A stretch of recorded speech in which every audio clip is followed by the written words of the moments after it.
حضرت ابراہیم علیہ السلام کو جب نمرود کے حکم پر آگ میں ڈالا گیا تو حضرت ابراہیم علیہ السلام پر آگ کو گلزار بنایا گیا۔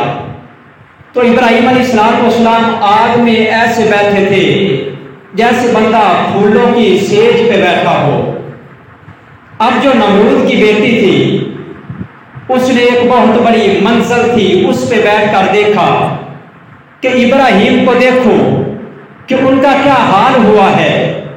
جب اس نے اوپر سے دیکھا تو ابراہیم علیہ السلام سکون سے ایسے بیٹھے ہیں جیسے بندہ پھولوں پہ بیٹھا ہو۔ جب اس نے دیکھا ذہن میں خیال آ گیا کہ جس دین پر ابراہیم ہے وہ دین سچا ہے، اور جو میرے باپ نے خدائی کا دعویٰ کیا ہے میرا باپ جھوٹا ہے۔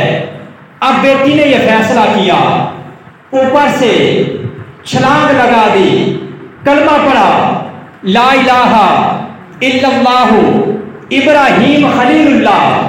حضرت ابراہیم علیہ السلام کا کلمہ پڑھ کر اوپر سے چھلانگ لگائی، ابراہیم علیہ السلام کے پاس پہنچی اور خیریت سے پہنچی۔ بہت بڑی منزل تھی، اب آگ میں آ رہی تھی۔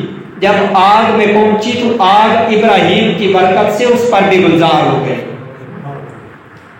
اب ابراہیم علیہ السلام کے پاس پہنچی، ابراہیم علیہ السلام کی بارگاہ میں عرض کی کہ اے ابراہیم، اے اللہ کے خلیل، مجھے اپنا کلمہ پڑھائیے۔ میں نے آپ کا کلمہ پڑھا تو ہے لیکن اب خود آپ پڑھائیں۔ حضرت ابراہیم علیہ السلام نے اپنا کلمہ پڑھایا، اللہ رب العزت کی بارگاہ کی طرف اس کو بلایا۔ اب جب یہ معاملہ ہوا بیٹی آگ سے باہر نکلنے لگی، نمرود نے یہ سارا ماجرا دیکھا۔ اب بیٹی ابراہیم علیہ السلام کا کلمہ پڑھ کر مسلمان ہو چکی تھی۔ اب دوسری طرف نمرود تھا جو کافر تھا اور ظالم بادشاہ تھا۔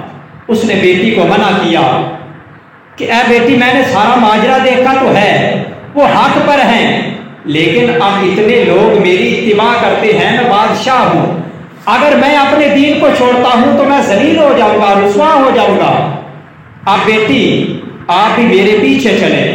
بیٹی نے کہا کہ ابا جان، میں نے اب ابراہیم کا کلمہ پڑھ لیا ہے، میں اب اس پہ پکی ہوں، اب یہ کلمہ چھوڑ نہیں سکتی۔ اب باپ نے بیٹی کو طرح طرح کی سزائیں دینا شروع کر دی، طرح طرح کی تکلیفیں دیتا ہے، لیکن بیٹی اپنے کلمے پہ پکی ہے، اپنے ایمان پہ پکی ہے۔ وہ حضرت ابراہیم علیہ السلام کا کلمہ پڑھ رہی تھی۔